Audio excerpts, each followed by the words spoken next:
Greetings from the farm. I'm Rebecca Gabriel from the Gabriel Farmstead. So, it's a very cold morning today.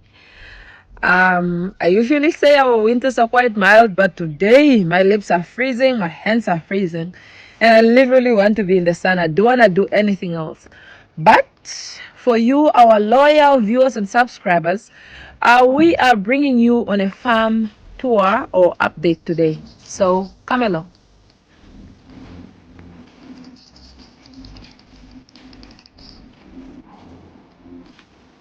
We are standing here.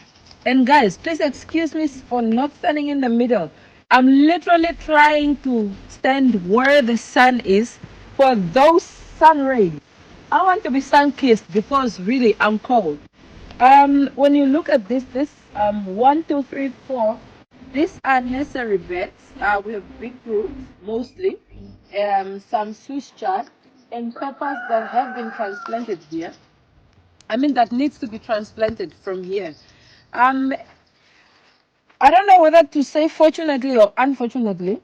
When you look here, if you come a bit closer and see, you can see the damage on the beetroot plants, and mostly our pepper plants have suffered the most.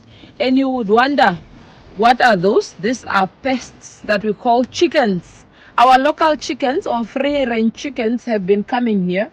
They really love pepper leaves and they have been snipping off the pepper leaves. So this is one of the reasons why we have realized bringing nursery beds so close to the chicken coop where they are sleeping is not really a good idea because we are losing a lot of plants. But it's a lesson learned. I'm sure next time we are gonna do better. Um,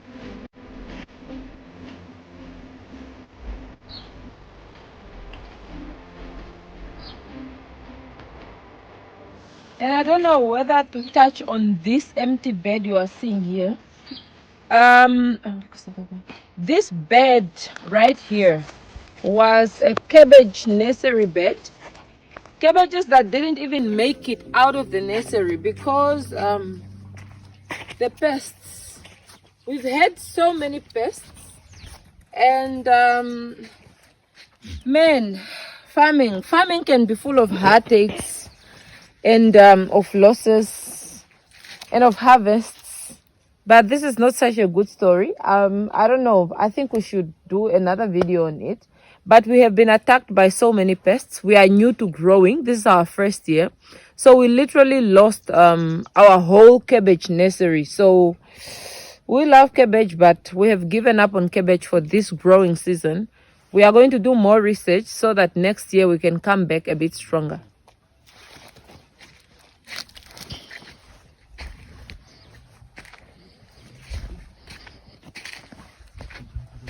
This is more Swiss chard and more peppers. The peppers that are in here, we have Cono di Toro.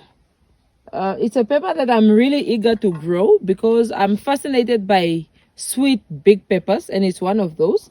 We have Tanzanian boom peppers. Those seeds are got from Simply African Seeds. And then I have my beefsteak tomato here that are not even pruned, or that were pruned when they were young, but they have since grown so much. But yeah, they have also suffered a little bit from the cold. Let me just go on the other side.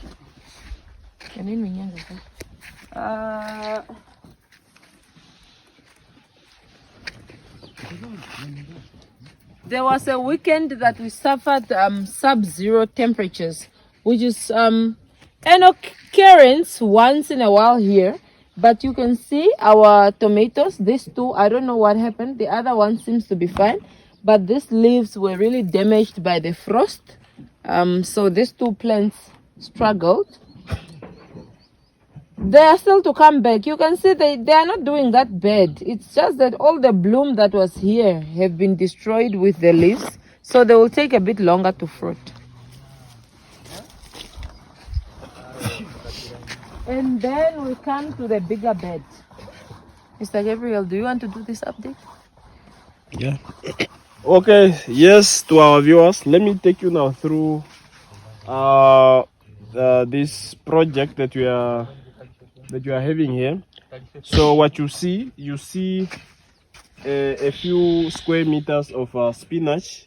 And what is the specific name of this spinach? Forkwood giant. Yeah. Forkwood giant. Forkwood giant. Yeah. So the idea was really just to test and see if this soil could give us a very good growth of spinach.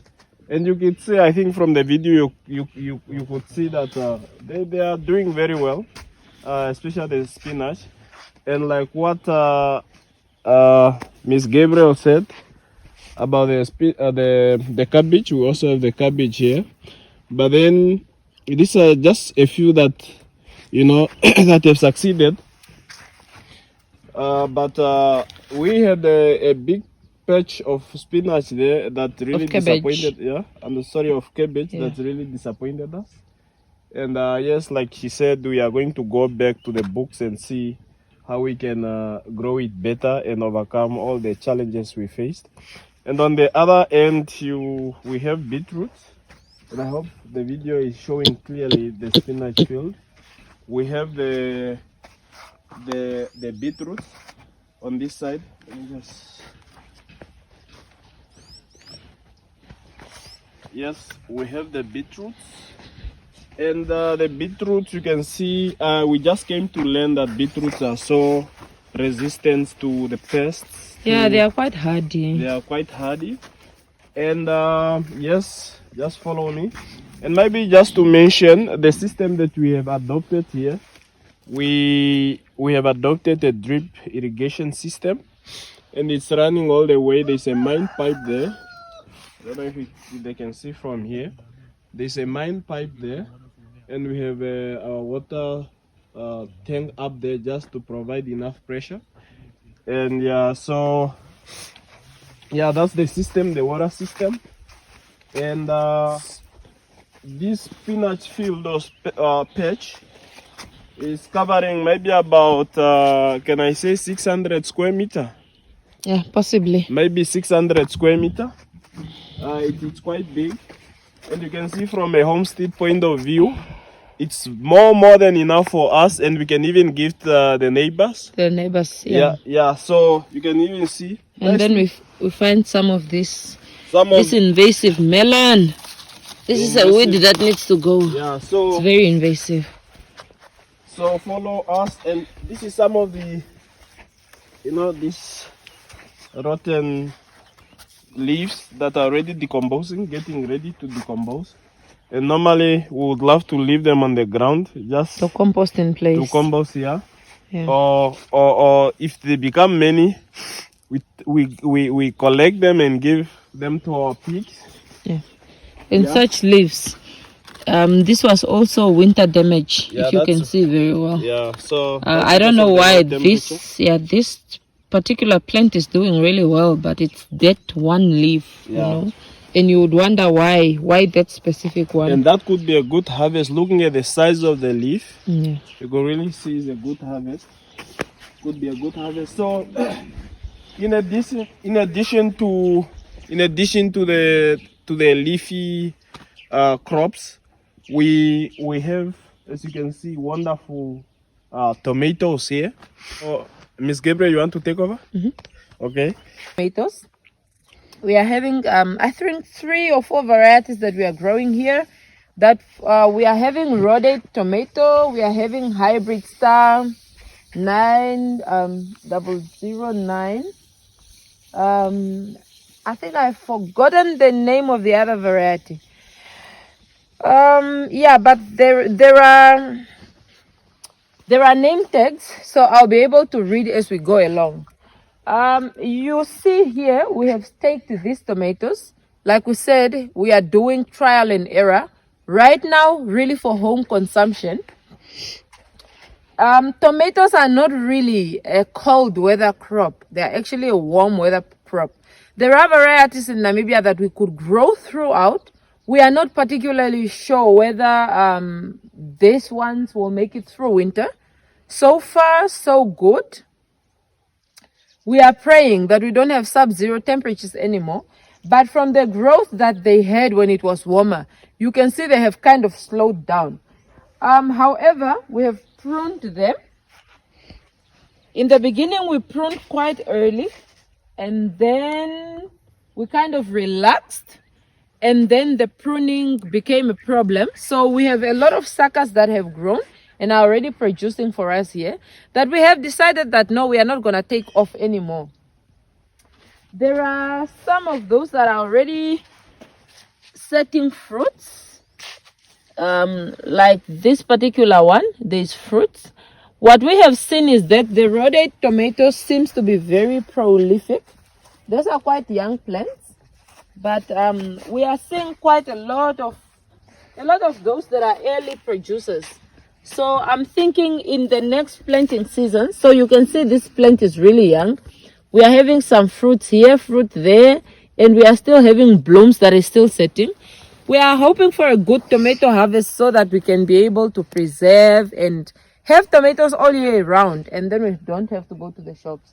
Guys, this is really it for the tomatoes. Probably 400-500 square meters, or if not 6, just like the tomatoes, the cabbage.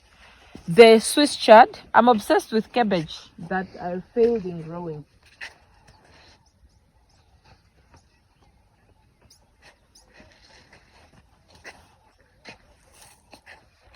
This right here, in the whole Swiss chard patch, this is my favorite Swiss chard.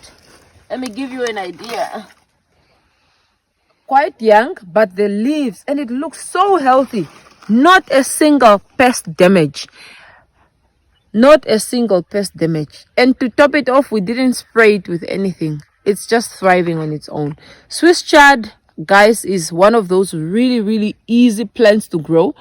They are quite nutritious. So if you are a beginning homesteader who doesn't want to get demoralized by cabbages that are prone to pests and requires a fertilization, particular fertilization, and so, start with Swiss chard, because this is the plant that will give you confidence as a homesteader or as a farmer to grow off, and it will give your family food for quite a long period, because you come harvest and then it keeps growing back. You'll be able to keep it for quite a while, because here in Namibia we can overwinter Swiss chard.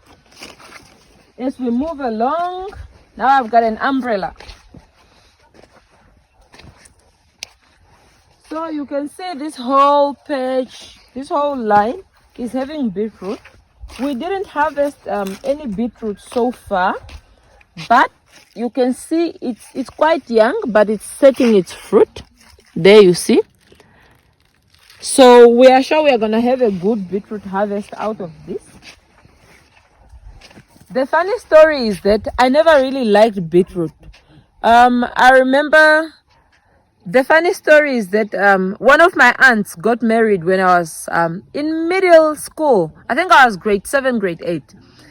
And you know, Vambo weddings, you have to work so hard, so much without eating. So we worked with my cousins so hard, or my cousins. We were so hungry. And then I started looking for a place to hide, just to go rest, because I was really hungry and I was tired. I went to one of the rooms. I found my cousin, who was much older than me, eating beetroot, this canned beetroot. I was so hungry. I don't know whether it was beetroot that really made me puke, or that was just didn't sit well with me. But I ended up puking so much that day. I really didn't enjoy the wedding afterwards. After that, really, the only time I started eating beetroot again was last year. And I thought it was a horrible veggie. I didn't like it at all. Until last year, I tried it again. And this time, perhaps it's because it was not canned. Or perhaps I was not as hungry as the wedding day. But I realized it's such a beautiful fruit. I started liking veggie. I started loving it. I love the leaves also cooked as a green. So we're growing it again. Like this one is bigger, you see. And you can see they are pushing the soil. As they are getting bigger, they push the soil down. Yeah. So this side, that's really almost what we are growing. You can see on the other side, we still have a section that is not planted, that is reserved for our nursery. And if you can see on this side, we still have quite a huge piece of land, that is not being utilized. But if you can see on the ground, we are trying to set the lines. So the guys are setting the drip irrigation lines. And you are probably wondering why. It's because we still have nursery beds on the other side that we didn't show you. We have onions that needs to come this side. Yes, mostly onions, and we have quite a lot. It's probably not going to fill this whole section, but why not? We are trying to grow something here. And if the lines are set and they are just there, it's better than coming to do the work again, because we are also getting ready for for spring growing season. And spring here brings so much joy, and so much plants are viable to be grown during that time. And you are probably wondering, since when did I become so huge on the growing calendar? Possibly because I have realized I'm quite experimental. But I have realized that growing calendar is probably your friend. When I'm seeing my crops suffering from the sub-zero temperatures just for one weekend, I'm imagining if this winter is to become so harsh that we are getting sub-zero temperatures much often, then I'm probably going to be left without crops. And the way I love them, it's going to be so heartbreaking. So right now, this year is trial and error. I have already seen some of the plants or the crops that I wouldn't want to grow next winter, but so far I'm not really sad, because there are so many crops still that we can grow throughout winter. If we can fill a row of this with onions, I'm almost sure that we are going to spend the whole year eating from the same patch, provided that we have grown a good onion variety for storage. Okay, so we move along. We still have some of the beds there to the other side. Okay, so here we are. When we look at this, we have sweet potato bed, white sweet potato, home consumption. This is the veggie that I really love. Yet we didn't harvest anything so far. I'm sure by the end of June to the beginning of July, they will be ready for harvest. They are also a warm weather crop. So if you can see some of this, the same time or the same temperatures, dipping temperatures that kill the others, it has done a little bit of damage. And you will see this is not the same sweet potato bed that I usually update. These are new additional ones, simply because the love of sweet potatoes. Here we are, carrot bed that had a few spaces that were empty. And we decided to fill them in with beetroot. These carrots are doing really well. And this is now the beds in the orchard. So you can see here is my avocado, then the nectarine, some grapes. We have a nursery bed there that we didn't show you. Those are onions that will need to be transplanted to the other side. I'm trying to get a carrot that you probably could see the top here, so that we could update you on the progress. Like this one, you see, they are not ready yet. They are quite small, but if you can see that it's starting to set its fruit. Same as the other one, same as this one. So we are probably just gonna give it 3 to 4 weeks, and then they will be ready for harvest. In here, this is the initial nursery that we set up when we started. Maybe you can see from the shade net, if that's what it takes for you to recognize it. In here is a lot of California wonders. We put them in here, but I'm a bit doubtful on the spacing. We probably might have to remove some of them. And some of these are tools at a plant, which means they are competing for nutrients, and I'm a bit worried about them. And then we are having the red Creole onions here. This also needs to be transplanted because the spacing is really bad. And if we are aiming for at least medium to large onions, we are not gonna get those from here. As they are, you can see some of them are not doing well, but they have been fertilized. Hopefully they are going to pick up, but this one also needs to be transplanted, really. Otherwise we are not going to get a good harvest from this. Okay, we are also having this bed. You know, when you live with gardeners or farmers, no matter who you are, you start getting inspired and starting to grow your own. This is what this bed is about. You can see it's scattered almost everything. It's misshaped because this is one of our guys who's trying to learn how to grow veggies. And I don't know, I'm really happy, you know, the fact that I'm inspiring, or we are inspiring somebody to also try to learn how to grow their own crops. Somebody would come and say, no, it's not doing well. But in my eyes, this is success. This is doing really well for somebody who's just starting off. We are having some peppers, some Swiss chard, some cabbage, some tomatoes. So this is the new Alice Mungwe bed. And I'm sure it's going to be a success at the end of the day. So guys, here we are, exactly where it started, in the middle of the orchard. And I said I will still keep calling it the orchard because to me this is really still the orchard.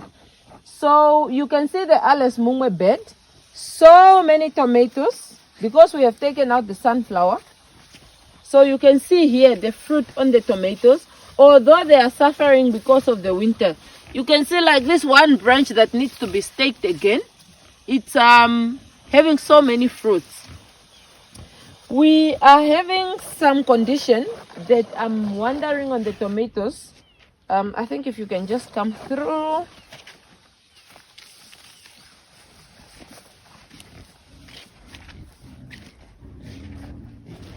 Our tomatoes are having a condition that I'm failing. I actually have two possible diagnoses. One could be calcium deficiency that caused blossom end rot. Maybe you can just come and zoom in on this one. I don't know whether this is blossom end rot, but it looks like it. But the other possibility perhaps could be sun scald. If you are good or you are old at experienced at growing tomatoes, could you help me out? Is this sun scald perhaps because of too much sun exposure, or is it blossom end rot due to calcium deficiency that is mostly caused by improper watering? I just want to make sure so that in the future I know exactly what I'm talking about and what I'm dealing with. This is my onion bed that I put in the very beginning. If you can look at this bed, you have this side that have so much success, and then we have this side that is struggling. Onions are quite heavy feeders, and if you remember when I grew this these 2-3 rows, I was supposed to put onions on that side, and I fertilized, put superphosphate and bone meal in there. And then this one, because it was supposed to be for carrots, I didn't fertilize. And onions being heavy feeders, I can see the damage that have been caused because of that. So I came through and just put composted manure together with the soil on the whole bed. But I'm hoping that it's going to help these ones that are struggling a lot. Lastly, the carrot bed. This is also the new one. This is Cape Mud and Chantenay and carrots. The growth was quite irregular. You remember me trying to transplant some of the carrots here. But then later, I just felt, nah, it's not worth it. So those spaces are empty because I have destroyed all the carrots that I wanted to transplant. And if you can see this one, because it was quite bigger, let me try and remove this one for you. It's a bit bigger than the others. So this one is doing really, really well. It's a perfect carrot. Who's gonna taste this one first, me or you? I'll try it first. Yeah, so guys, with this, we are ending our video on a good positive note. This is the fruits, ne? So we are going to start enjoying the fruits of our labor.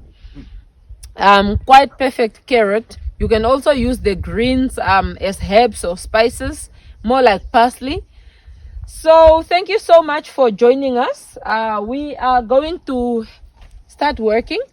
We have so many projects set for the day. We have to finish setting the lines. If you can see there are a few plants that are a new addition to my orchard. They say once you start buying plants, you never stop buying plants. So I have something to add there. But that's a video on its own. Thank you so much for joining us on the farmstead today. So we are signing out.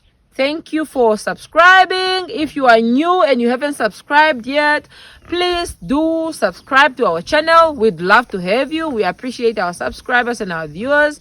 Do give this video a big carrot thumbs up and share it for the wider audience. We would love to have more people joining our family. Otherwise, we are saying thank you for being with us and peace out.